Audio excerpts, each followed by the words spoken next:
Buenos días a todos. Muchas gracias por venir a este seminario de noviembre del Grupo CRIF.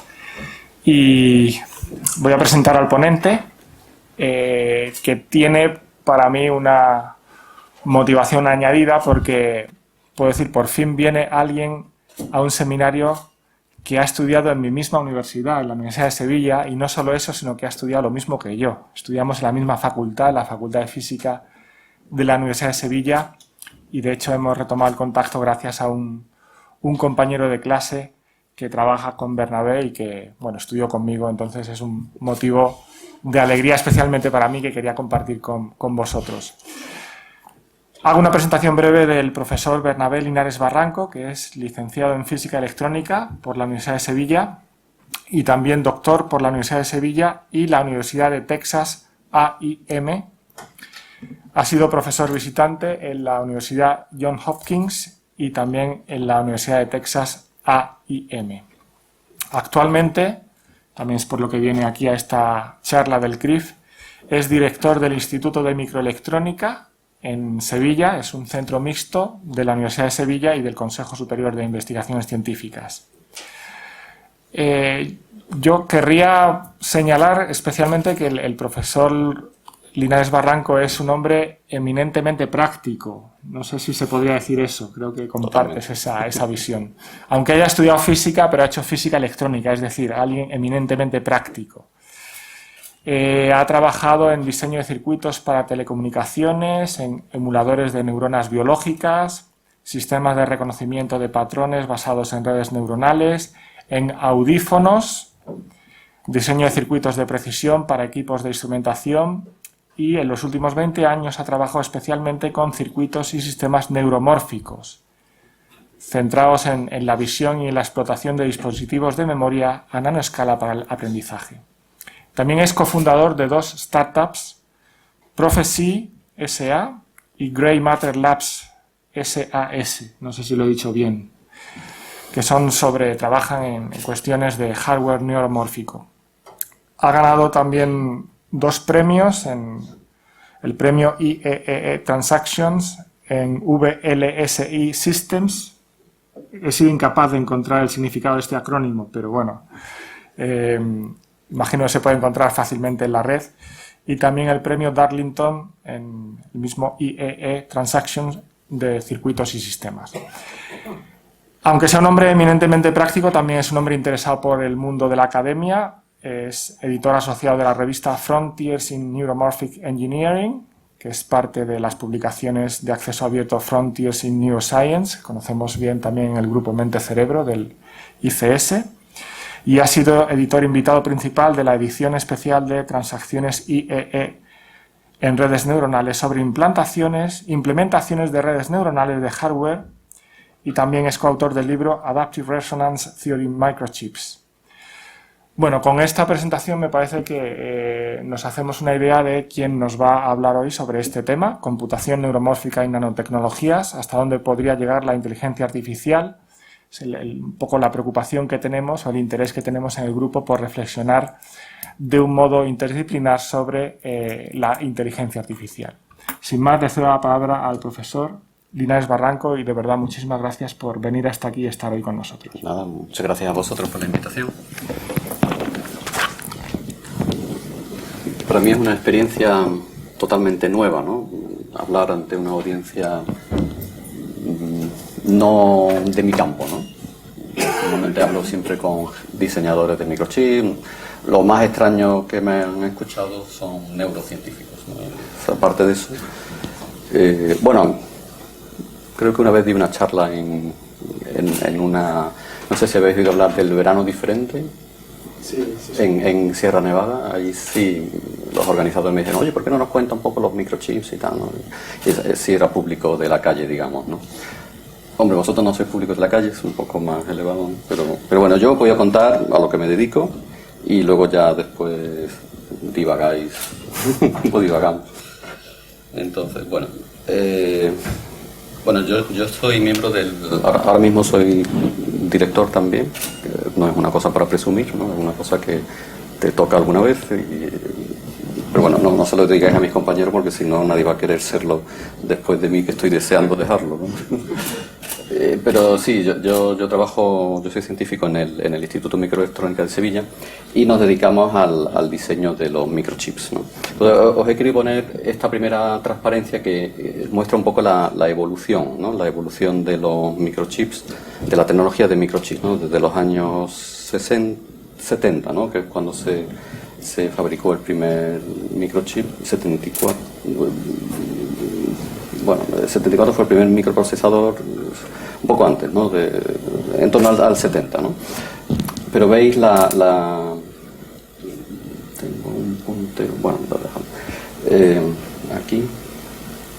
Aquí se ven los años, va de década en década, y esto es una escala exponencial en nanómetros, ¿no? O sea, aquí tenemos un nanómetro, que son 10 elevado a menos 9 metros, 10 nanómetros, 100 nanómetros, esto es una micra. 1000 nanómetros es una micra, que es la milésima de un milímetro, ¿vale? Y aquí 10 micras, ¿no?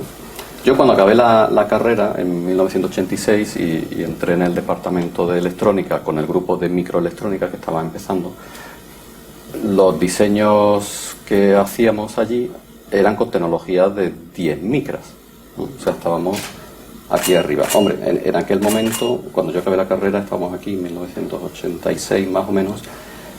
Ya lo más avanzado que había en microchip estaba ya cerca de la micra, eran 2-3 micras, ¿no? De hecho, cuando me fui a Estados Unidos a hacer la tesis doctoral, allí usábamos 3 micras. Durante los años que estuve allí yo usé 3 micras, ¿no? Ahora, lo más reciente que hemos usado nosotros en nuestro instituto son 20 nanómetros, ¿no? Estamos aquí. 20 nanómetros, no. Sí, 10 nanómetros, pues 20 nanómetros estamos aquí. Pero IBM anunció, no sé si ya lo ha sacado, anunció la tecnología de 5 nanómetros para finales de este año. Y no sé si ha terminado de salir o no, pero la tenía anunciada y si no la ha sacado está por salir o se ha retrasado un poco, ¿no? Pero para haceros una idea, 5 nanómetros, todo esto se hace en silicio, ¿no? Se usan cristales de silicio que se le meten impurezas para que sean semiconductores. Aquí os he puesto un dibujo de lo que es el cubo unitario de la estructura del cristal de silicio. El cubo unitario mide 0,54 nanómetros. O sea que 10 cubitos de estos, no menos, 9 cubitos de estos, es con lo que se hace ya un transistor, ¿vale? O sea, la tecnología actual está llegando ya está ya en los límites de la granularidad atómica. Más allá ya no se puede ir. Y además le tienes que meter impurezas, ¿no? O sea, yo cuando estudié física y semiconductores me decían que para hacer un semiconductor hay que sustituir en la red del silicio, hay que sustituir uno de cada 10 elevado a 11 o 10 elevado a 12 átomos, hay que sustituirlo por un átomo de impureza, ¿no? Para que sea semiconductor. Aquí ya, es que, vamos, con 10 cubitos de estos, a lo mejor tienes que 100.000 átomos, ahora sustituyes una impureza, ¿no? O sea, estamos ya en el límite atómico de la tecnología, ¿no? Aquí os he puesto otra figura, ¿no? Del número de transistores por microchip en años. Se ve muy mal, ¿no? Porque está muy pequeño, pero aquí pone 1970 y aquí pone 2020, va también por décadas. Aquí inicialmente había poquitos transistores, este es el 1, aquí está 10, 100, empezamos en 1000, 10.000, 100.000, 1 millón, y ahora mismo nos estamos aproximando, o sea, aquí ya hay 10.000 millones, ya hay chips comerciales que tienen más de 10.000 millones, y os he puesto aquí como referencia el número de neuronas en la corteza humana, ¿no? Que son 86.000 millones de neuronas. O sea, ya estamos llegando a que un solo chip pueda llegar a tener tantos transistores como neuronas tiene la corteza cerebral humana, ¿no? Estamos a la vuelta de la esquina. Aquí, por ejemplo, hay un chip comercial. Este está en muchas tablets y móviles, ¿no? Es un chip, el Kirin de High Silicon. En fin, he puesto aquí un poco las características, ¿no? Pero bueno, quizá está hecho en 7 nanómetros, tecnología comercial de 7 nanómetros, de un fabricante de Taiwán, TSMC, de Taiwanese Semiconductor, no sé qué. Es menos de 1 centímetro cuadrado, o sea, un centímetro cuadrado serían 100 milímetros cuadrados, o sea, este es más pequeño, tiene casi 7.000 millones de transistores y es para, entre otras cosas, hace procesamiento sobre imágenes, ¿no? Y el consumo que tiene son 40 milivatios por fotograma, que está muy bien, ¿vale? O sea, esto es un chip que no se calienta, ¿vale? Por lo tanto es adecuado para móviles, tablets y tal, ¿no? ¿Vale? Pero claro, HiSilicon tiene 7.000 empleados, 20 años de experiencia y tienen unos 200 chips en el mercado, ¿no? Esto es una transparencia que yo preparé porque nos visitó la presidenta del CSIC, ¿no? Y un poco le tenemos que justificar por qué existíamos nosotros, ¿no? O sea, entonces, claro, porque la industria del microchip es bestial, ¿no? Ha crecido de una manera exponencial desde que empezó. Y claro, la idea era un poco justificar la investigación. O sea, aquí esto es el límite más o menos del estado tecnológico actual. Y yo a partir de aquí pues ya justificaba nuestra existencia, ¿no? Digo, bueno, pues hay muchos retos abiertos, ¿no? Entonces ahí la siguiente transparencia era una lista de problemas por resolver y tal, donde hay que hacer investigación y bla, bla, bla, ¿no? Pero bueno, os cuento por eso, porque de dónde se acabó esta transparencia, ¿no? Pero ya a partir de ahora, bueno, aquí os cuento un poco nuestro instituto. Tenemos 8 laboratorios de caracterización de microchip de distintas formas, ¿no? Que si RF, que si optoelectrónica para las cámaras, para ciberseguridad, tenemos un laboratorio de láser pulsante, en fin, caracterización térmica, lógica, en fin, una serie de laboratorios bastante apañados y nos consiguen muchos proyectos y colaboraciones con empresas, ¿no? O sea, estamos relativamente bien equipados, ¿no? Y luego, para diseñar microchips, lo que es indispensable es tener una buena infraestructura informática, ¿no? Unos buenos equipos para hacer diseño de microchips, verificar los microchips, porque claro, fabricar un microchip, nosotros que hacemos investigación, lo que hacemos es, después de hacer un diseño, lo mandamos a fabricar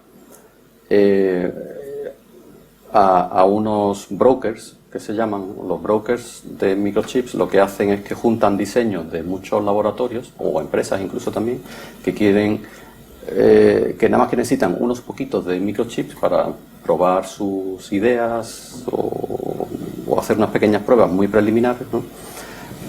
Porque lo caro de fabricar microchips son las máscaras, ¿no? O sea, tú cuando fabricas CPUs, o sea, ordenadores y tal, necesitas el micro. Lo caro es fabricar la máscara, pero una vez que tienes la máscara, ya el coste del microchip es ridículo, ¿no? Sale muy barato porque la producción es muy alta, ¿no?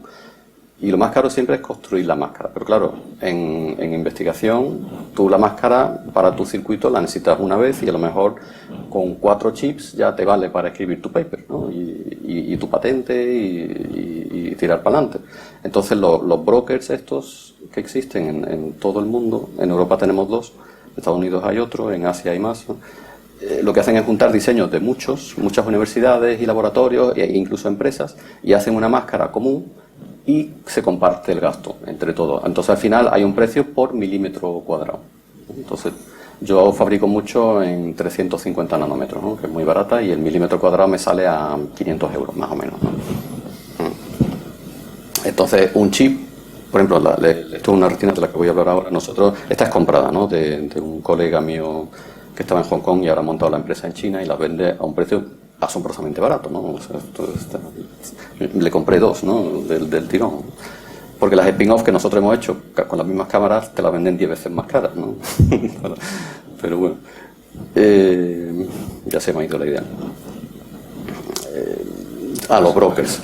Sí, los brokers y las máscaras y tal. Entonces al final pagamos por milímetro cuadrado, ¿no? Y hacer un chip experimental para escribir un paper con probar una nueva idea de píxel y tal, pues a lo mejor te cuesta 20.000 euros, ¿no? Hacer un microchip de 5 por 5 milímetros, ¿no?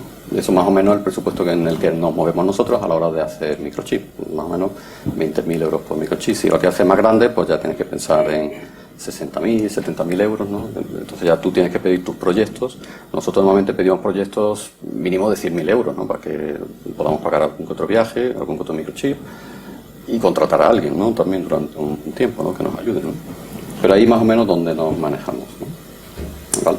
Bueno, entonces nosotros nos dedicamos a la visión bioinspirada, ¿no? Que es hacer visión artificial, pero de otra manera a la convencional. La visión convencional consiste aquí me están grabando ahora con una cámara convencional que va tomando muchos fotogramas uno detrás de otro, ¿no?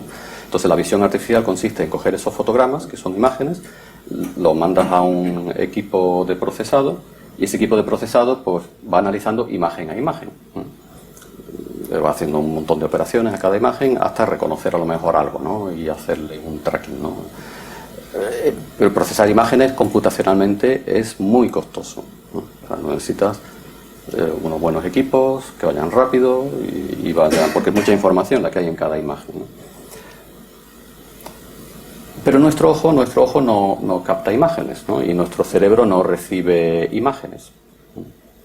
Entonces este señor, que yo lo conozco mucho, Simon Thorpe, él publicó en Nature en 1996 un artículo muy interesante, ¿no?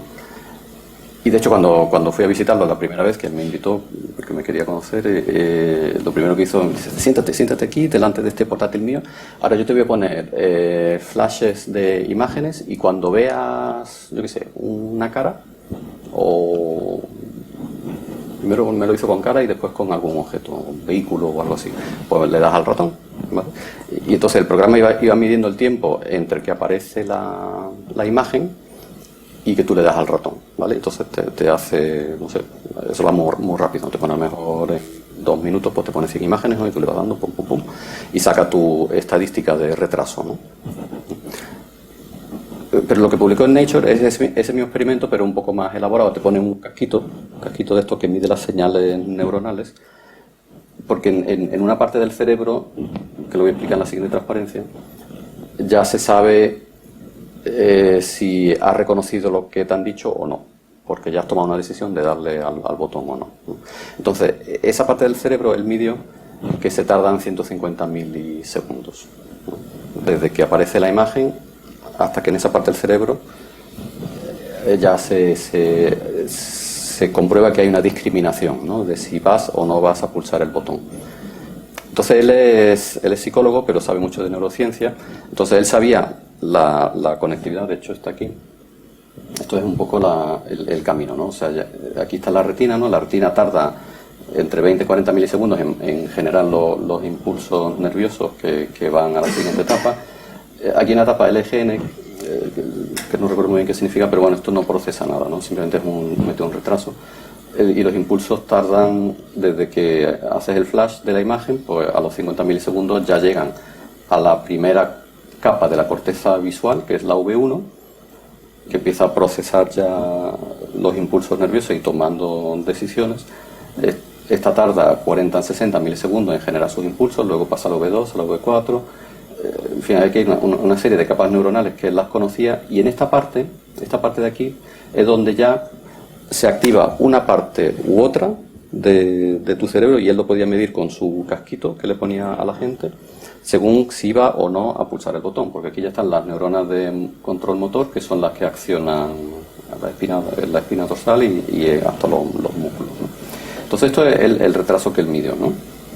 Pero claro, él también sabía lo que tarda una neurona en generar un impulso nervioso y lo que tardan las fibras nerviosas en transmitir. Entonces la conclusión era que si una persona en 150 milisegundos ha efectuado reconocimiento de esa imagen, quiere decir que las neuronas que han intervenido en ese proceso de reconocimiento, que está un poco aquí esquematizado en estas capas, ¿no? Está en la retina, cada neurona en la retina proyecta a una zona de la siguiente capa, donde hay muchas neuronas. Si una neurona de aquí recibe suficientes impulsos en una unidad de tiempo, genera su nueva salida, que va a la siguiente capa, y así sucesivamente, hasta aquí, que ya si se activa esta zona, va a ocurrir una cosa o va a ocurrir otra, ¿vale? Entonces él sabía el número de capas por donde han pasado las señales, sabe el retraso, y la conclusión es que las neuronas que han intervenido en el proceso de la información y decisión, cada neurona solamente ha tenido tiempo de producir un impulso, ¿vale? No más, porque no da tiempo a más físicamente. Entonces, ¿cuál es la conclusión? La conclusión es que la codificación de la información en el cerebro es muy eficiente,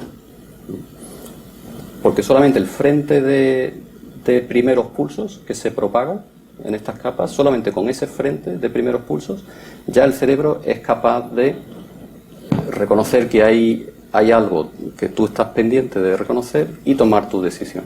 Luego, si esperas más, ya te fijas más en la imagen y tal, y ya te fijas más en los detalles, ¿no? Pero el cerebro tiene una capacidad de reconocimiento que es lo que llaman él lo llamaba fast recognition, que es con el primer frente de impulsos nerviosos que atraviesa esa estructura de capas, ¡pum!, ya hace el reconocimiento, ¿no? Entonces esto es un poco lo que nosotros queremos imitar con la ingeniería neuromórfica, ¿no?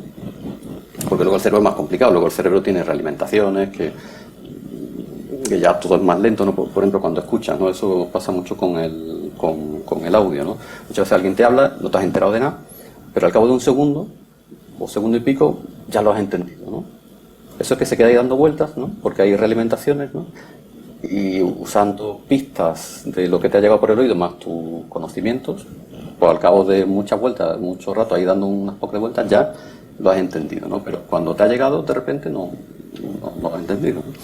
Entonces nosotros y muchos de los que hacemos ingeniería neuromórfica, lo que hacemos es tratar de imitar solamente esa primera pasada rápida, ¿no? que este hombre estudió del cerebro, ¿no?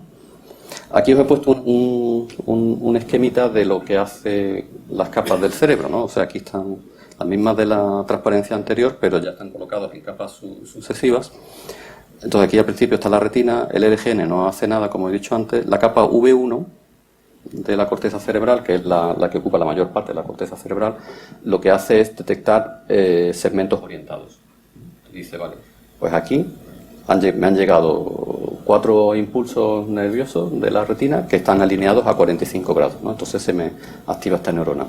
Que están orientados verticalmente, se me activa la de al lado. Que están horizontales, se me activa la de al lado, ¿no? Y así, ¿vale? Eso es lo que hace la capa V1.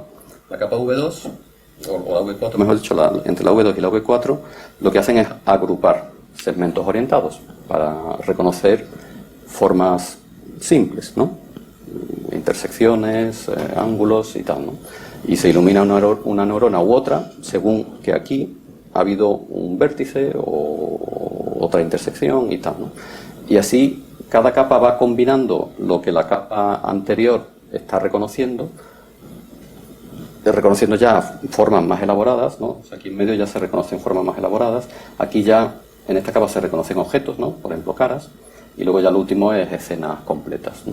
Entonces es una estructura jerárquica del cerebro que empieza reconociendo cosas muy simples como segmentos orientados, los va combinando y reconociendo cada vez,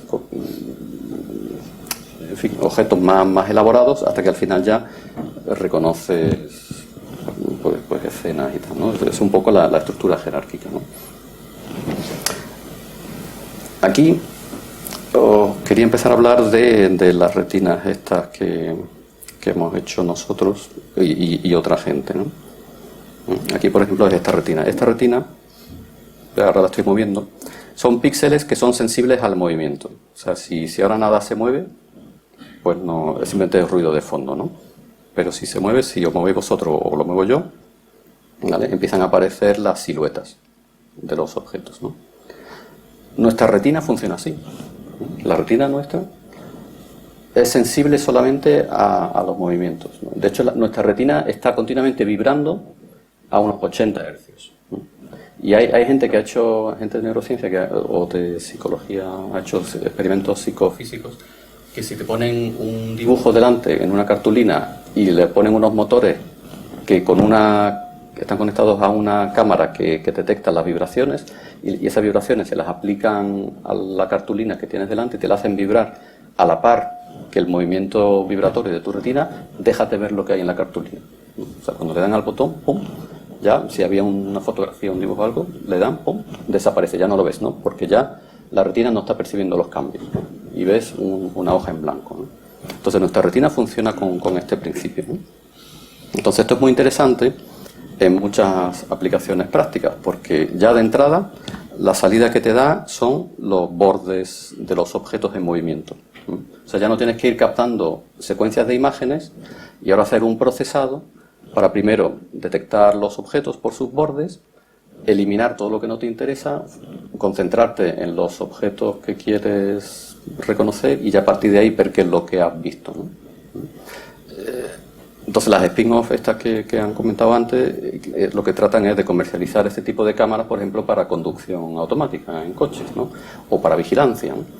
Porque al no tener que transmitir imagen tras imagen, ¿no? Solamente transmiten los cambios, y los cambios son ya los bordes de los objetos, de alguna manera. Bueno, o cuando hay textura, por ejemplo, si yo me pongo aquí en mi chaqueta, bueno, va a estar desenfocado, ¿no?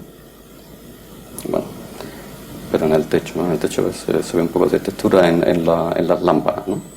Ahí se ve textura, ¿no? Luego otra cosa interesante, fíjate que estoy enfocando a luz, ¿vale? Aquí, ¿vale? Es una cosa iluminada. Como es solamente sensible a los cambios, no importa la intensidad de luz. En una cámara normal, si hay mucha diferencia de luz entre un objeto que está más claro y otro más oscuro, no ves el oscuro.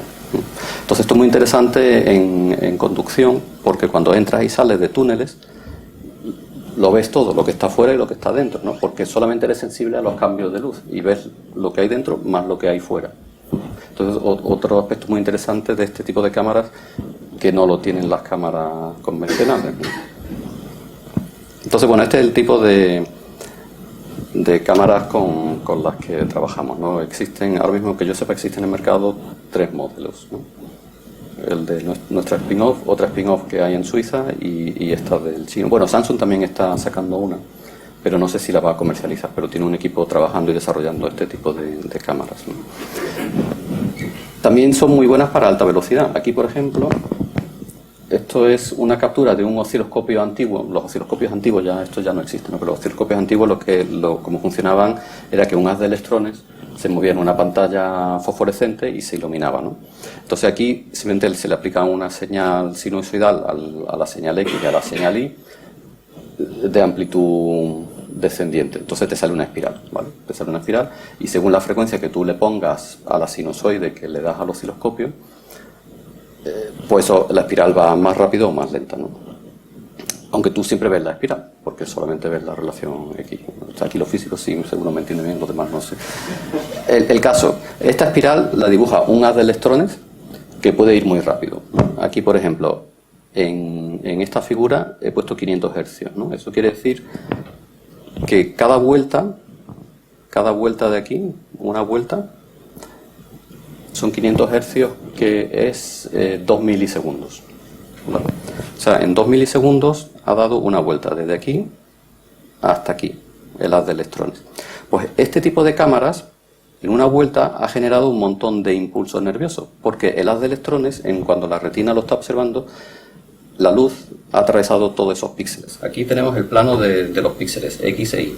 Esto es una cámara de 128 por 128 píxeles, ¿no? O sea, el eje X va de 0 a 127, que son los 128 píxeles, en una dirección, y en la otra dirección los 128, ¿no? Entonces aquí tenemos una matriz de píxeles, y cada vez que un píxel genera un impulso, dibujamos el tiempo. Aquí el tiempo va desde 27 milisegundos a 33, son 6 milisegundos, una captura de 6 milisegundos de 5 vueltas, ¿no? De esta espiral, ¿vale? Pues en todo ese tiempo ha generado todos estos impulsos, ¿no? O sea, tenemos un montón de información del trazo, cómo ha ido recorriendo la superficie de la pantalla, ¿no? Y no solamente eso, sino veis que hay dos colores, azul y rojo. El azul es cuando la luz va de oscuro a claro, y el rojo al revés, de claro a oscuro. O sea, cuando el puntito gordo de la espiral lo empieza a ver el píxel y cuando lo deja de ver, ¿vale? Genera dos impulsos, el on y el off. Esta cámara, por ejemplo, no te da el signo. El signo on y off no te lo da, lo elimina y nada más que te transmite el cambio, pero no te dice si es un cambio para arriba o un cambio para abajo. En nuestras cámaras, a ver si tengo aquí una grabación, aquí tengo una grabación, esto con una de nuestras cámaras, que es de 128 por 128 píxeles. Aquí estamos cogiendo una baraja de póker y la estamos barajando delante de la cámara, ¿vale? Este tiempo de aquí es el tiempo de fotograma. Claro, esto es un ordenador, entonces el ordenador necesita mostrarte imagen por imagen, pero el ordenador lo que está haciendo es que está cogiendo la grabación de los impulsos nerviosos, que los tiene en un fichero, o sea, hay un fichero de datos, que te viene la coordenada XY y el tiempo en el que disparó ese píxel, ¿no? Y están ahí listados, ¿no? Todos los eventos que se grabaron. Y ahora está reproduciendo en tiempo real, o sea, coge todos los impulsos que han ocurrido durante 20 milisegundos y según la coordenada XY, pues llena una matriz y ves la imagen XY, ¿no? Dice, pues en 20 milisegundos todos estos impulsos se me han encendido y los va poniendo uno tras otro, ¿no? Entonces tú lo ves en tiempo real. Pero como es una grabación, yo lo puedo ahora ralentizar. Veis que estoy bajando el tiempo de fotograma que usa el ordenador para mostraros la grabación. Entonces ahora mismo, ¿veis? El tiempo de fotograma está por debajo del milisegundo. Ahora está en 150 microsegundos, ¿no? Porque la información de los detalles está ahí. Entonces, claro, si ahora esto se lo enviamos a un sistema que vaya procesando los impulsos, impulso a impulso, no imagen a imagen, pues tú puedes reconocer, a lo mejor, para reconocer un símbolo de poke, a lo mejor en 10 microsegundos tienes todos los eventos, todos los impulsos que conforman el símbolo de poke. Y en 10 microsegundos el chip que viene detrás pues te puede decir, vale, pues aquí hay este símbolo de poke. O sea, te permite alta velocidad. Y luego, como son poquitos eventos, los que vas a procesar, vas a consumir poca energía en reconocer, ¿vale? Y esto es la técnica que usa el cerebro, a fin de cuentas, ¿no? Por eso el cerebro es capaz de hacer cosas muy potentes con una tecnología bastante mala, ¿no? Porque las neuronas, desde el punto de vista comparada con la tecnología de los microchips, es una tecnología bastante malilla, ¿no? Pues son células enormes, que van muy lentas, tienen mucho ruido, se mueren, aparecen, en fin, es una tecnología malilla, ¿no? Pero como son muchas neuronas, todas de acuerdo y haciendo cosas con una codificación de la información muy buena, y todo en paralelo, pues es capaz de, con una tecnología para nosotros malilla, pues hacer cosas impresionantes, ¿no? Que no podemos hacer con las tecnologías nuestras, ¿no? Bueno, aquí he puesto un poco, nosotros llamamos a estos sensores, los llamamos Dynamic Vision Sensor, que no son cámaras de fotogramas, ¿no? Sino son sensores de visión dinámica, ¿no? Entonces solamente te dan los cambios, ¿no? Entonces aquí hay listados una serie de artículos, ¿no? El primero fue en 2008 durante un proyecto europeo que teníamos nosotros, y este hombre de Suiza pues fue el primero que hizo este tipo de cámara, ¿no? Y de hecho fundó una empresa al cabo de los años, ¿no? Fundó una empresa que se llama Inilabs y ahora ha cambiado de nombre a Inivation, ¿no? Después siguió publicando otras mejoras y tal, y todo eso se fue integrando en esa spin-off. Este señor, junto con nosotros, que hicimos una serie de patentes para mejorar la sensibilidad, ¿no? La sensibilidad al cambio, ¿no? Nosotros desarrollamos una patente para mejorar casi un factor 10 la sensibilidad. Entonces eso nos dio la oportunidad de que nos invitaron a cofundar la spin-off de Prophecy, que está en París, ¿vale? Empezó llamándose Chronocan, ahora se llama Prophecy. Y luego Samsung, que colaboró con Toby Delbruck. Por cierto, Toby Delbruck es hijo de un premio Nobel biólogo que compartió el premio Nobel con un español en los años 60, Delbruck, pero era un premio Nobel de medicina, creo, ¿no? Pues su hijo es colaborador nuestro, ¿no? Él es discípulo de Carver Mead. Carver Mead es uno de los pioneros de la ingeniería neuromórfica en Caltech. Entonces Delbruck hizo la tesis con él, ahora está en Suiza, es profesor allí en Suiza, ¿no? Y hemos tenido muchas colaboraciones con nosotros. Ahora, a raíz de las spin-off y tal, ya, en fin, hay un poco de distancia, ¿no? Porque ya hay intereses económicos, ¿no? Y estamos en spin-off distintas, ¿no? Entonces, bueno, pues seguimos siendo amigos, pero ya no colaboramos tanto, ¿no?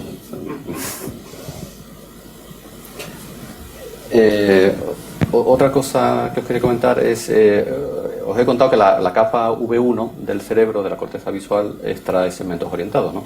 Esto fue el motivo del premio Nobel en 1981, de Hubel y Wiesel, que en este artículo de 1959 ellos hacían experimentos con monos, ¿no? O sea, le pinchaban, le quitaban el hueso, una parte del hueso del cerebro, de lo que cubre la corteza visual, pinchaban en las neuronas y le ponían imágenes con rayas horizontales, verticales y tal, y entonces veían, ¿no?, que se activaban esas células. Entonces llegaron a la conclusión de que esa parte del cerebro, que era donde venía el nervio óptico, pues lo que hacía era extraer segmentos orientados.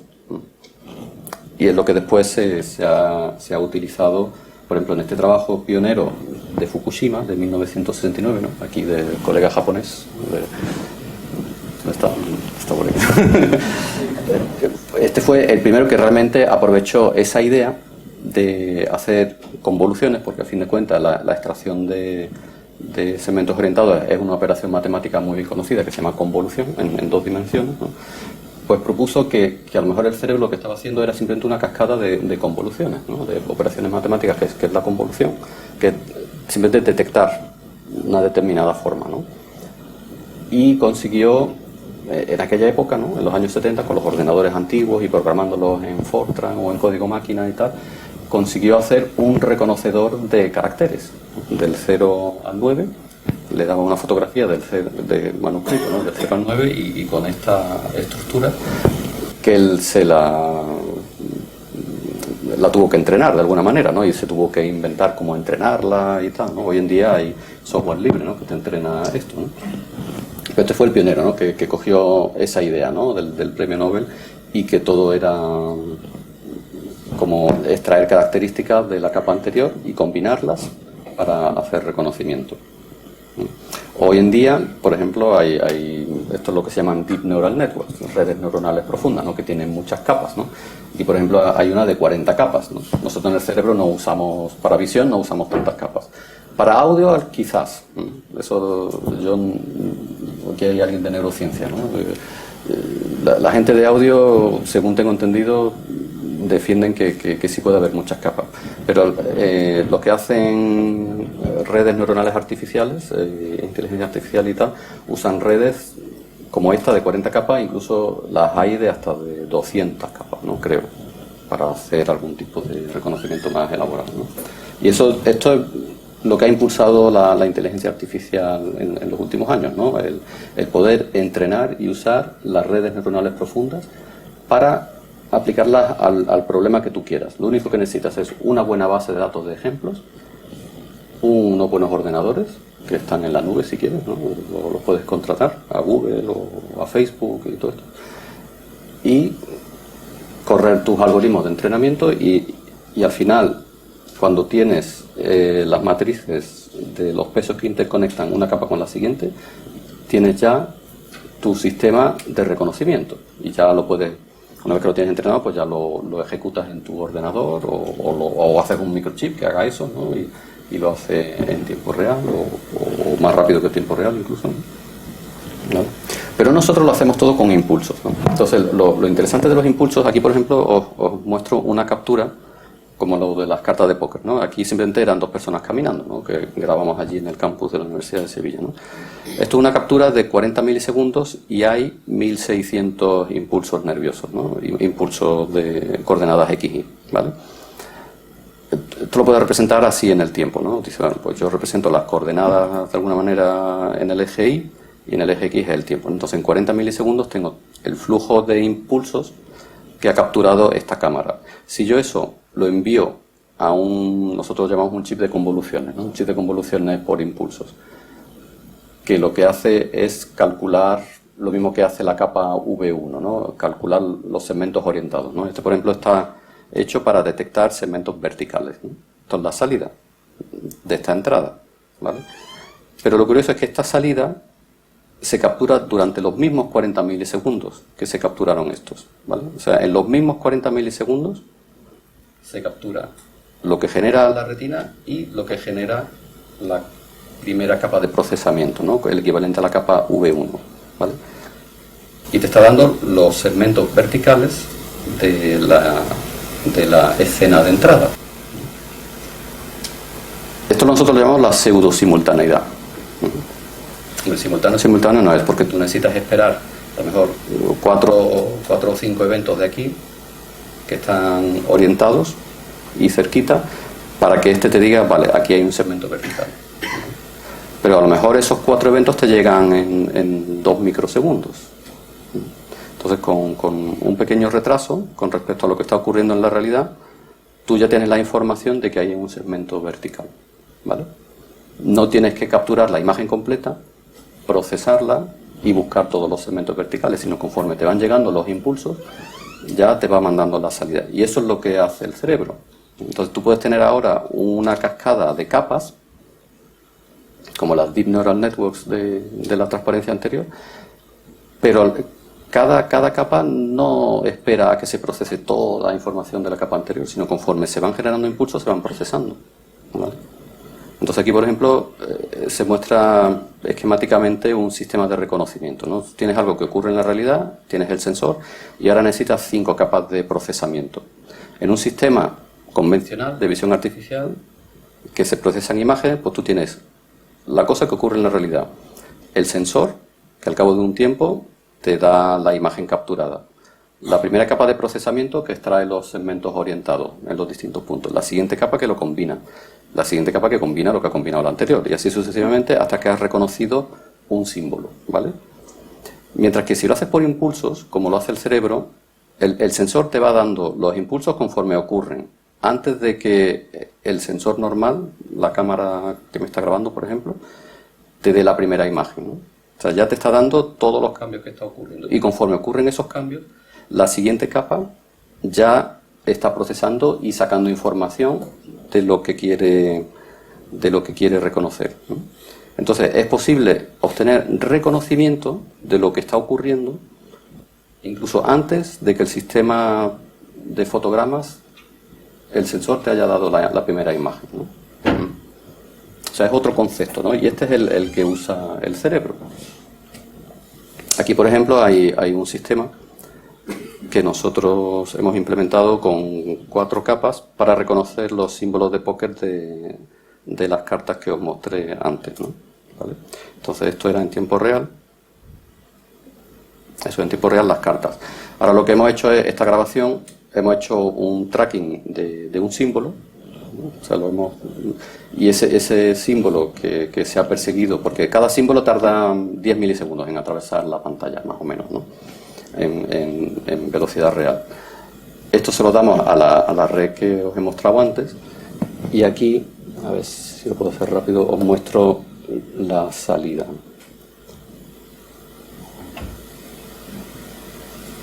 A ver, está girado, lo voy a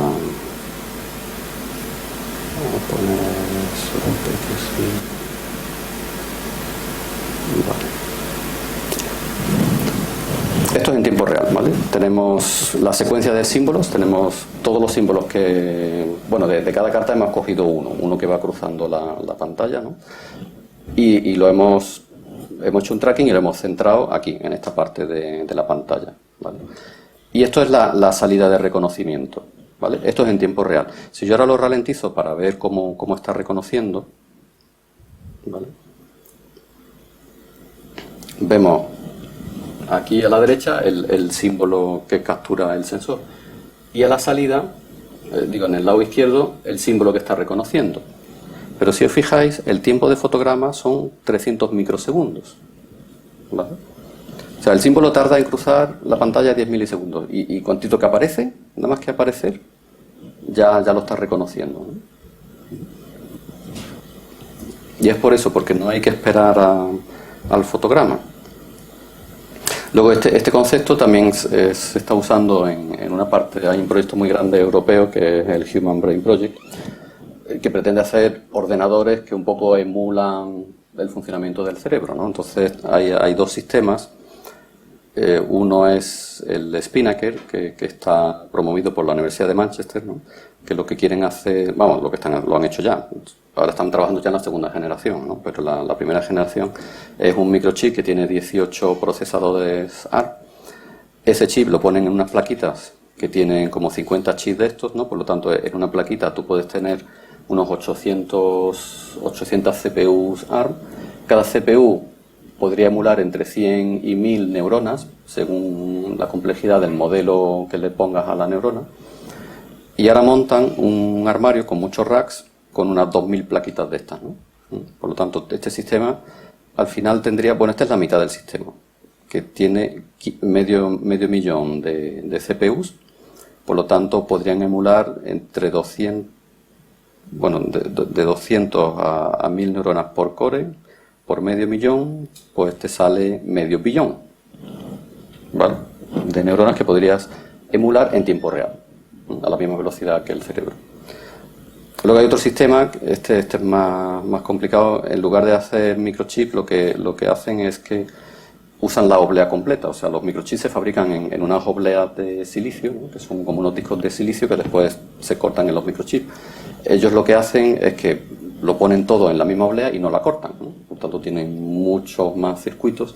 Y ahora cogen una oblea de esas, la montan aquí en una cosa complicadísima, y montan muchas de estas obleas en un sistema más grande, ¿no? Ellos usan otro método, porque aquí lo que se hace es usar CPUs y cada CPU mediante software simula unas 1000 neuronas.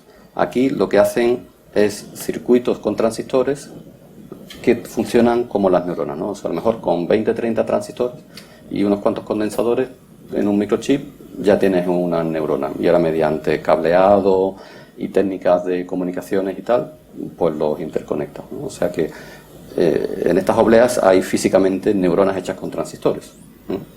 No están simuladas en software en CPUs, sino son físicas, ¿no? O sea, son dos técnicas. No consiguen tanta densidad, ¿no? Porque al final una oblea grande pues pueden meter 180.000 neuronas, ¿no?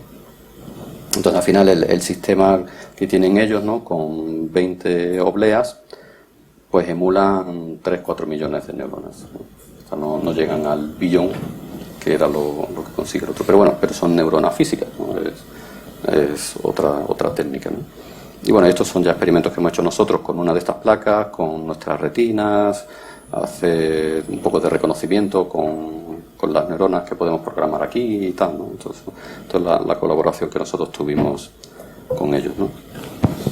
Entonces, aquí os he metido un poquito de cómo aprenden las neuronas. Las neuronas, en 1949 Hebb vio que un poco aprende la correlación de impulso, ¿no? O sea, si la neurona A dispara y la neurona B también dispara, se fortalece la conexión, ¿no? Y viceversa, ¿no? Entonces eso es la regla de Hebb, que se llama. Pero esto hoy en día ha evolucionado. Además es curioso, esto se descubrió casi simultáneamente entre la gente que hacía computación, o sea, neurociencia computacional, que son gente que hacen algoritmos simulando el comportamiento de las neuronas, y biólogos que pinchan en las neuronas. Descubrieron esta regla de aprendizaje, que es el STDP, Spike Time Independent Plasticity. Simplemente lo que dice esta regla es que si hay una relación causal entre esta neurona que dispara primero y esta dispara después, en poquito tiempo se fortalece la conexión. Si es al revés, si esta dispara primero y esta después, se debilita, ¿vale? O sea que si la diferencia de tiempo entre el impulso presináptico y el postsináptico es positivo, se fortalece. Y cuanto más pequeño sea ese tiempo, más se fortalece la conexión. Y viceversa. Entonces, con esto, tú puedes entrenar redes neuronales. Y el cerebro parece que es uno de los mecanismos que usa, ¿no? Y esto se puede hacer con nuevos dispositivos nanotecnológicos, ¿no? Entonces, curiosamente, en 1971, este señor, que es un profesor de Berkeley, que todavía publica y trabaja y da charlas y tal, ¿no? Postuló, o sea, si estudias electrónica, pues, y en electrónica hay una asignatura que es teoría de circuitos. La primera lección de teoría de circuitos son resistencias, condensadores y bobinas, y te explican lo que son, ¿no? Dice, bueno, pues la resistencia es la relación entre corriente y tensión, y la relación en la resistencia, pum, pum, pum. Entonces este señor vio que dijo, vale, pues tenemos resistencias, condensadores y bobinas, pero en este esquema me falta un elemento, ¿no? Que es el que relaciona la carga con el flujo, ¿no? Que es una cosa que se usa en las bobinas, ¿no? Y lo llamó memristor, y entonces construyó circuitos que se comportaban, o sea, usando elementos electrónicos comerciales, ¿no? Pues construyó circuitos que emularían este comportamiento, que él dijo que este elemento de circuito falta en la naturaleza, ¿no? Pero él lo estuvo estudiando y publicó un artículo en 1971 elucubrando cómo se comportaría si algún día se descubriera. Y bueno, publicó varios artículos y ya eso se olvidó, hasta que en 2008 un agente de los laboratorios de HP dijo, hemos encontrado el menristor que postuló Leon Chuan, ¿no? en Berkeley en 1971, en 2008, ¿no? Y se comportaba como había predicho Chuan. Y era un dispositivo que es básicamente una resistencia que cambia conforme la usas, ¿vale? Entonces, y se puede hacer a escala nanométrica. Eso quiere decir que en el cruce de dos líneas de metal, en tecnología de microchips, tú ahí, en el cruce de estas dos líneas, puedes meter un nanodispositivo que es un menristor. O sea, es un elemento de memoria que tú lo puedes usar igual que una conexión entre neuronas. Porque cumple la regla del STDP. Bueno, eso aquí no lo he puesto. Pero cumple la regla anterior. Si tú ahora le aplicas estos impulsos, los pre y los post, al final tiene esta propiedad. Se fortalece si la correlación es causal y se debilita si la correlación es no causal, ¿vale? Se puede hacer. Entonces, y es de escala nanométrica, por lo tanto podemos construir mediante circuitos, ¿no? Estos son circuitos que emulan neuronas, por ejemplo, y aquí se le mete una interconexión de cruces de líneas de metal, que son los menristores, y tú puedes emular una parte de la corteza cerebral y puedes montar sistemas, ¿no? Por ejemplo, aquí puedo hacer un microchip que tenga tecnología de microchip por debajo, ¿no? En fin, aquí esto ya son cosas que hacemos nosotros, ¿no? Y encima le pones una capita de menristores que están conectados y estás emulando un sistema que es capaz de aprender por sí mismo siguiendo esa regla biológica, ¿no? Y como es muy pequeño, pues una plaquita de circuito impreso con 100 chips de estos te podría dar 10 elevado a 10 neuronas, ¿no? Con 10 elevado a 14 sinapsis, ¿no? Esto es un 10% del cerebro humano. Esto no se ha hecho todavía, ¿no? Pero si tú echas las cuentas, teóricamente es factible, ¿no? Si con este tipo de dispositivos, resolviendo todos los problemas tecnológicos de fabricación y tal, ¿no? Pero es posible, ¿no? De hecho, nosotros tenemos ahora un proyecto donde combinamos tecnologías de circuito integrado CMOS, ¿no? Lo combinan con menristores, ¿no? Lo ponen aquí y hemos hecho sistemas que un poco emulan este comportamiento, ¿no? ¿Vale? Y ya esto es todo lo que os quería contar de la parte que hacemos nosotros, ¿no? Entonces, bueno, y ya el futuro, esto ya son preguntas para divagar vosotros, ¿no? Dice, ¿podrá la tecnología superar la capacidad del cerebro humano? Pues bueno, ¿por qué no? Hoy en día los chips ya casi alcanzan, por lo menos a nivel de neuronas, de componentes, pueden alcanzar lo que tiene el cerebro. Otra cosa es entrenarlos y programarlos para que hagan lo mismo, ¿no? ¿Habrá robots que puedan simular perfectamente los humanos sin que nosotros podamos saber si son o no humanos? Es simular, ¿no? Es simular el comportamiento humano. O sea, el hombre podrá construir alguna vez alguna máquina que tú no sepas distinguir si es humano o no. No lo sé. Ahora, esto sí yo pienso que, por lo menos para mí está muy claro. Cualquier máquina que se construya va a saber que tiene un yo dentro, como sabemos nosotros que tenemos un yo dentro.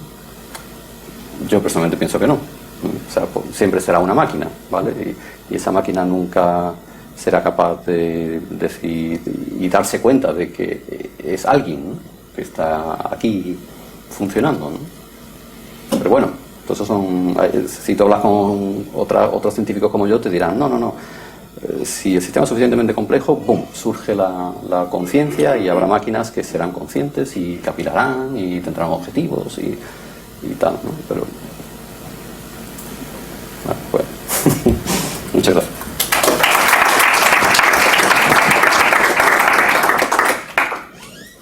Muy bien. Tenemos tiempo para un poco de preguntas y debates. Me voy a poner yo aquí a moderar.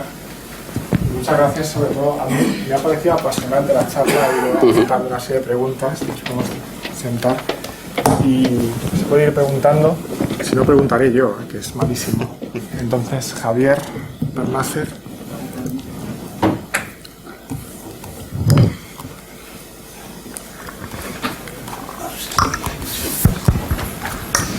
Sí, pues muchas gracias por la charla, la verdad es que ha estado muy interesante. Yo creo que por fin me he enterado de cosas, bueno, no sé si de inteligencia artificial o de percepción artificial, pero me he enterado cosas.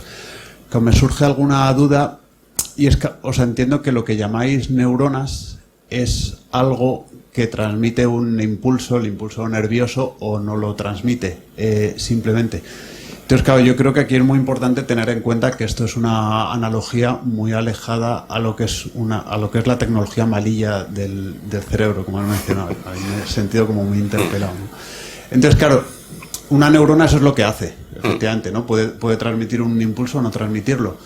Pero claro, de una manera muy compleja. O sea, es un elemento, voy a decir un elemento vivo, aunque quizá por la vida lo tenemos que dejar para el organismo completo, ¿no? Pero desde luego es muy dinámico. Entonces está constantemente generando neurotransmisores. De hecho, el que transmite ese impulso no significa que se vaya a transmitir en otro impulso eléctrico la siguiente, puede ser inhibidora, y entonces está inhibiendo el impulso. De hecho, puede tener la capacidad de sintetizar los dos tipos de neurotransmisores y según la situación, que no se sabe muy bien, puede liberar un excitador o puede liberar un inhibidor. Hay neurotransmisores todavía más complejos, que además según donde lleguen, según el receptor donde llegue, pueden excitar o pueden inhibir. La propia morfología de la neurona puede cambiar en el tiempo, retraerse las dendritas o estirarse, lo mismo pasaría con las terminales axónicas. Entonces, claro, me parece que ahí hay un nivel de complejidad que además que no depende del número de neuronas, que es mucho de lo que nos has presentado, ¿no? En este chip ya puede haber medio billón de neuronas y tal, dices, bueno, pero son pequeñas unidades de sí o no, ¿no? Cuando las neuronas son algo mucho más complejo. Bueno, no me quiero enrollar más, si quieres comentar algo sobre esto. Sí, o sea, llevas toda la razón. De hecho, en el Human Brain Project hay como de la parte del Human Brain Project que hacen sistemas artificiales hay dos vertientes. Uno que lo hacen en Suiza, que de hecho el coordinador del Human Brain Project lo que quiere es precisamente modelar de la manera más precisa posible el tejido nervioso. Entonces ahí sí usan modelos muy complicados y lo programan en los supercomputadores y contrastan mucho con datos experimentales medidos y de hecho él lo que defiende es que cuando eso esté terminado ya nos podemos olvidar de la neurociencia experimental, porque ya todos los experimentos los puedes hacer en el ordenador, ¿no? Sí. Entonces es un poco lo que... Y de hecho lo que está haciendo, ¿no? Está recogiendo experimentos que se han hecho a lo largo de la historia, experimentos que llevaban a lo mejor meses o años, ¿no? en hacerse, y ahora en minutos los puedes obtener, los mismos datos, ¿no? Entonces eso es una parte del Human Brain Project, ¿no? El simular al máximo detalle posible el tejido nervioso. Pero luego hay otra parte en el Human Brain Project en donde yo colaboré. Bueno, el Human Brain Project sigue, yo ya no sigo, ¿no? Pero estuve 2 años haciendo una cosa allí y bueno, ya decidí no continuar, ¿no? Pero bueno, porque yo no me interesaba participar en construir la máquina gorda esa que persigue, ¿no? Que es una máquina gorda que con modelos simplificados de las neuronas pueden hacer funciones parecidas a las que hace el cerebro, como reconocimiento de objetos, bueno, lo que surja. Ellos lo que querían era construir la plataforma hardware, ¿no? Y de hecho los investigadores ahora la pueden usar por internet. O sea, tú describes en un lenguaje de software, tú describes una topología, la que tú quieras, ¿no? De interconexión entre neuronas con reglas de aprendizaje y tal, y la subes al servidor que tienen ellos, y esa topología neuronal se corre en la máquina hardware en una de las dos, ¿no? Se corre y el resultado te lo da prácticamente sobre la marcha, ¿no? El retraso está en meter todos los parámetros y tal, pero la simulación no tarda nada, ¿no? Es tiempo real, ¿no? Y luego en sacar otra vez todos los datos de salida y tal, y entonces se va todo el tiempo, ¿no? Entonces son como dos aspectos, ¿no? Uno es el modelar de manera muy precisa todo lo que se sabe de neurociencia hasta tal límite que ya no sea necesario la neurociencia experimental, ¿no? Ese es el objetivo, ¿no? Y el otro, como bien decía Javier, yo soy muy práctico, ¿no? Entonces estoy en la parte más práctica. Lo que queremos es extraer de la neurociencia lo justo, indispensable de los modelos para reproducir un poco y hacer dispositivos artificiales que puedan ver y reconocer, en mi caso, cosas de visión. Bueno, es que claro, no os he contado la parte negativa, ¿no? Pero bueno. pero algo se está haciendo. Entonces, efectivamente, para nosotros las neuronas al final son como pequeños sumadores, ¿no? Cada vez que le llega un impulso, incrementa el contador, y cuando el contador llega a 100, pues dispara el pulso de salida y el contador se pone a 0. Son la neurona que se llama Integrate and Fire, integra y dispara. O sea, lo que hace es acumular los impulsos que le llegan y cuando llegas a un umbral, la resetea y mandas tu impulso. Luis Echarte, quería preguntar aquí.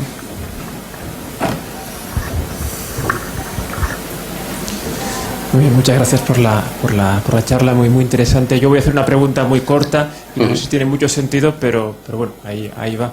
Yo me preguntaba por el asunto de la virtualización en los procesamientos de información. Es decir, porque cada vez más parece que los computadores están fuera de las casas, ¿no? Fuera de las fábricas, ¿no? Entonces, pues los servicios están en la nube, ¿no? Entonces yo me preguntaba hasta qué punto incluso este nuevo desarrollo de chips poco a poco de microprocesadores puede ir desapareciendo para todo terminar en un gran computador, ¿no? Global, al que todos vayamos recurriendo, ¿no? O sea, sí. Bueno, hoy en día hay un problema muy gordo y es Internet y la nube.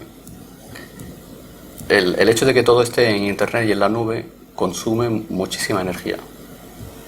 Muchísima, porque tienes que... Primero, los servidores, Google está poniendo ya sus centros de servidores, los está poniendo en el Polo Norte, por la cantidad de energía que disipan. O sea, consumen tanto o más que una gran ciudad, ¿no? Y los ponen en el Polo Norte, ¿no? Hay un artículo que salió hace poco que predecía que con el ritmo al que vamos hoy en día, en 2025, que faltan 5 años, en 2025, la quinta parte del consumo eléctrico del planeta será para mantener Internet y los servidores. La quinta parte. O sea, hay un problema energético gordo con Internet, los servidores y todo eso de la nube. Entonces, ahora todas las grandes industrias de los microchips lo que están es apostando y desarrollando microchips para hacer lo que llaman computación en el borde de Internet, computation on the edge. El borde de Internet son los dispositivos, ¿no? O sea, Internet es la nube y el dispositivo está en el borde de Internet, ¿no? Porque esto se conecta. Entonces, tener la computación aquí dentro, ¿no? O sea, hacer el reconocimiento en tu dispositivo sin que tú te tengas que comunicar, mandar tus datos personales y privados a la nube, que allí los procesen y darte la respuesta, ¿no? Que es lo que hoy en día hacen los reconocedores de voz, Alexia o Siri y todo eso. Todo eso va... Si tú estás en Internet no te reconoce, ¿no? Tú necesitas Internet para que tu aparato te reconozca, ¿no? Entonces ahora hay... En todas las industrias estas de microchip hay muchísima inversión para hacer aceleradores de inteligencia artificial empotrados en los dispositivos, que hagan esas grandes redes neuronales que he mostrado de 40 o 100 capas, poderlas meter en un microchip con consumo tolerable para el aparato, porque es que Internet va a quemar el planeta. O sea, y lo saben, lo que pasa es que tampoco hacen un gran escándalo, ¿no? Pero entonces lo están ya combatiendo, ¿no? Están en ello. Así que la nube no es la solución. Vale. Yo aprovecho mientras vamos procesando todo esto también para hacer una pregunta. Me he quedado pensando con la cuestión de la convolución, porque si no recuerdo mal, creo que la convolución tiene que ver con una integración. Sí. Y la integración dice lo que dice la palabra, o sea, parece como si de modo natural, cuando tú te planteas un problema de reconocimiento, es decir, partes de una situación y quieres llegar a un final que es reconocer si esto, es otra cosa, lo que sea, de modo natural, con las capas, parece que hay como una integración de información de tal manera que la misma información se va redefiniendo. Entonces, mi pregunta es, claro, tú has dicho algo así como nuestro cerebro es malo para procesar la información porque es muy lento, porque la conexión eléctrica de las neuronas es muy pobre. La tecnología. Pero la codificación de la información es muy buena. Y el procesamiento. Se podría ver porque somos capaces de convolucionar la información, de redefinir la información relevante en cada situación de manera óptima. ¿Eso se podría decir? Sí. O sea, precisamente esa secuencia de capas lo que hace, la primera capa extrae segmentos orientados allí donde están. Solamente se fija en eso.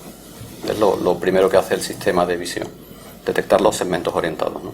La siguiente capa, o sea, has extraído ya, has simplificado la escena, ¿no? O sea, tú ves una escena que es la que le llega al sensor y la primera capa te extrae solamente segmentos orientados, ¿no? Ha simplificado mucho la representación. La siguiente capa, ¿qué hace? Reconocer combinaciones de esos segmentos orientados, ¿no? O sea, si hay un vértice, si hay un cruce, y te dice dónde están. O sea, te concentra todavía más la información, ¿no? de la escena. Y así, hasta que ya te dice, bueno, pues aquí hay un micrófono, aquí hay un interruptor, ¿vale? Y ya en la última capa tienes como los conceptos, ¿no? Los objetos, ¿no? Dentro de la escena. O sea, es verdad que lo que está haciendo es eso, extraer características. De hecho, la terminología que usamos nosotros es feature extraction, extraer features, propiedades, características, ¿no? en zonas locales, ¿no? Y la siguiente capa combina esos features para darte un feature más elaborado. Y así al final ya tú compones tu escena, ¿no? Y tienes, pues aquí tengo a Javier, aquí tengo una mesa, aquí tengo no sé cuánto. Pero ya no tienes toda la información de cada uno de los píxeles, ¿no? No tienes ya la estructura de lo que tú quieres reconocer. O sea, está muy concentrada o extraída la información. Sí, la pregunta iba por la línea si esas características concretas que se extraen serían óptimas o podría haber otras extracciones de características desconocidas para nosotros que resultan más óptimas, ¿no? ¿O hay estudios sobre eso, sobre el grado de optimización que supone el número de redes o unas características u otras? O sea, una cosa importante es el consumo energético. Y sabemos que el consumo energético va con el número de impulsos que hay que transmitir, porque la energía del cerebro o de los sistemas artificiales que se construyan depende al final del número de impulsos que tengan que comunicarse y generarse en el sistema para hacer la funcionalidad. Entonces, un criterio de optimización es hacer la misma función con el menor número posible de impulsos, al final. Que lo que estamos haciendo o lo que se hace con esas capas sea óptimo en ese sentido, bueno, al final te ha dado una solución. A lo mejor si ahora llega otro laboratorio, otro investigador y consigue el mismo resultado con 10 veces menos impulsos eléctricos, pues quiere decir que podrás construirte un microchip que consuma 10 veces menos para hacer lo mismo y será más óptimo. Pero ahora mismo, claro, eso ya depende, ¿no? De cómo lo entrenas y cómo llegas a la solución. Lo que sí sabemos es que parece ser que son convoluciones y que el cerebro a lo mejor no hace exactamente convoluciones matemáticas como las conocemos nosotros, pero no está muy descaminado, ¿no? Sí, el profesor no. Vamos, un poquito en esa misma línea. A ver, yo creo que no entiendo muy bien probablemente el asunto. Ahí había se veía como de una capa a otra cada célula o tal, proyectaba muchas otras en la siguiente capa, ¿no? Sí. A la hora de integrar, intuitivamente yo imaginaría que sería al revés, que de la capa inferior muchas se integran en una de la capa siguiente. Sí. Y eso es lo que permite hacerla. Exactamente. O sea, esta figura que yo he dibujado, yo lo he dibujado con los campos proyectivos, desde la capa origen a la capa destino. O sea, una neurona de la capa anterior proyecta el impulso que genera, va conectado a un campo proyectivo de neuronas en la siguiente capa. Es una manera de dibujarlo. Lo puede dibujar a la inversa, con los campos receptivos, no los proyectivos. Y dibujarían los conos al revés. Esto es... Entonces, cada neurona recibe todos los impulsos que vengan de un vecindario de la capa previa. Y el cono lo dibujaría al revés. ¿Cómo se define este Pero vecindario? son las conexiones entre neuronas. O sea, Pero- una... También que le lleguen de regiones que están muy separadas, una capa. Vale, pero eso ya sí, eso ya no serían convoluciones. O sea, ahora mismo, y lo que hacemos nosotros y lo que hace mucha gente y lo que hacen las redes neuronales profundas son campos proyectivos o campos receptivos acotados. O sea, hay un vecindario acotado. Es verdad que conforme uno va avanzando en capas altas, las capas altas van recibiendo información de campos mucho más amplios que las primeras. Ok. O sea, esto en realidad habría que dibujarlo, que esto se va abriendo espacialmente, y no solamente espacialmente, sino también temporalmente. Ok. Porque estas capas primeras reciben impulsos de vecindarios más reducidos y más reducidos en el tiempo también. O sea, tú para detectar el segmento orientado no esperas mucho tiempo, tú esperas un tiempo muy breve. Pero en las capas altas, tú esperas mucho. Esperas la mucho tienes que- y también espacialmente recibes de más espectro. ¿Y eso reproduce lo que hace el cerebro? de Eso es lo que verdad? hace el cerebro, efectivamente. ¿O no coge de campos separados? Sí, sí, sí. Ya desde el principio. ¿no? Al principio no. No. O sea, al principio es todo mucho más compacto y extrae, ya te digo, la primera capa, y de hecho la primera capa, la V1 de la corteza cerebral, es la capa que ocupa más espacio del sistema visual del cerebro. Porque reduce un poco la información. O sea, cada capa lo que hace Va es está reduciendo. reduciendo y abstrayendo información. Por lo tanto, necesita menos recursos, menos células, menos tejido para ir procesándolo. La mayor parte se consume en las primeras capas, ¿no?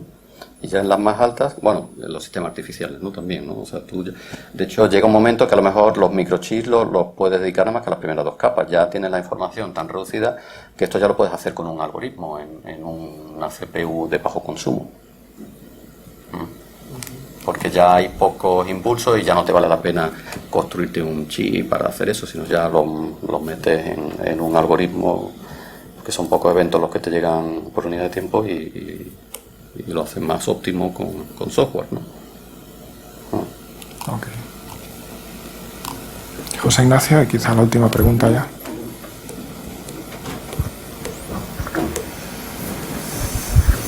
Una pregunta de informativa sobre... Entonces, claro, la computación neuromórfica, bueno, la idea ya es bastante antigua, pero lo que yo entiendo es que habitualmente se hacía, o sea, se realizaba en computadores, ¿no? De tipo, vamos, normales, ¿no? En software, Pero, sí. en software normal.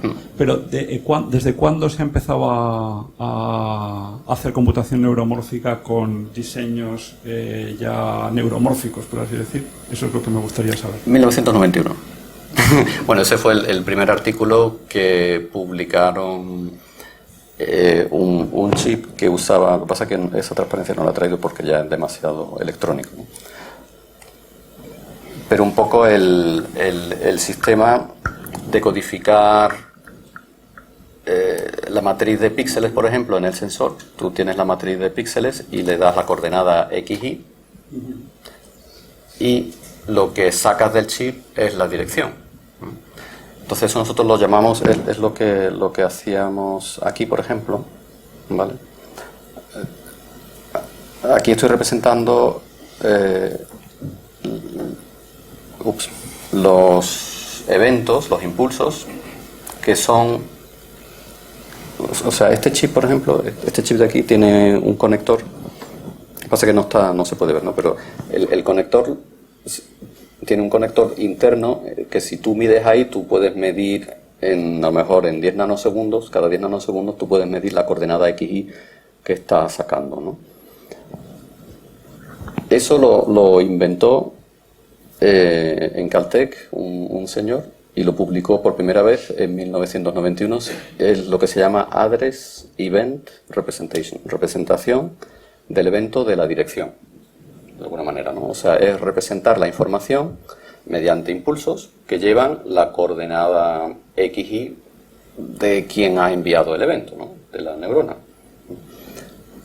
Entonces, eso es muy interesante desde el punto de vista de la electrónica, porque te permite construir porque claro, la gente que se planteó hacer redes neuronales mediante impulsos nerviosos, ¿no?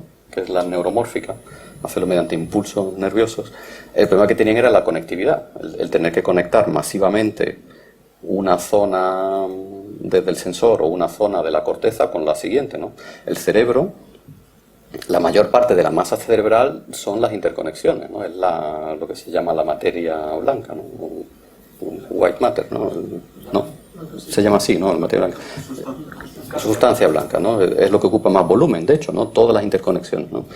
Eso con la tecnología electrónica tan maravillosa que tenemos y rápida nosotros, no se puede hacer. Pero sí se puede hacer buses digitales de muy alta velocidad que en nanosegundos te manda la coordenada del impulso.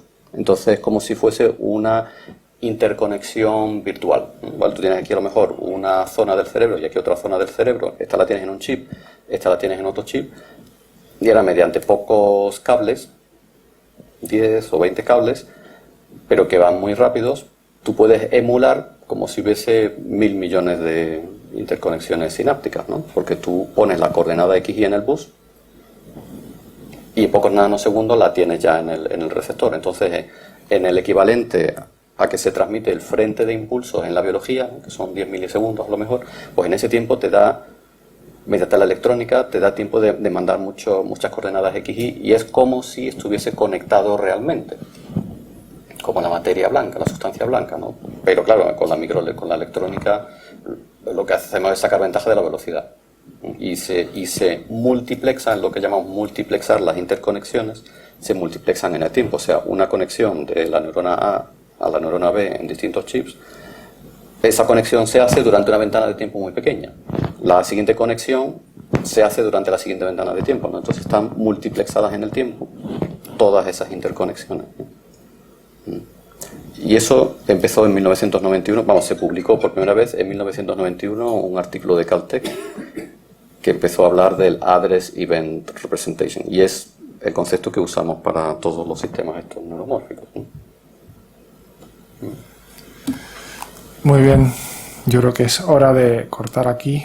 Me parece que nos has mostrado hasta dónde puede llegar la inteligencia artificial por el momento, ¿no? Una parte, ¿no? Pero sí, efectivamente me parece que podemos pensar mucho a partir también de estos datos que nos diferencia, que nos hace distintos de meros sistemas de conexión, ¿no? De procesamiento de la información. Bueno, agradecemos al profesor Linares Barranco su presencia y vas a estar por aquí todavía un poquito por si alguien quiere seguir hablando con él. Muchas gracias. Muchas gracias.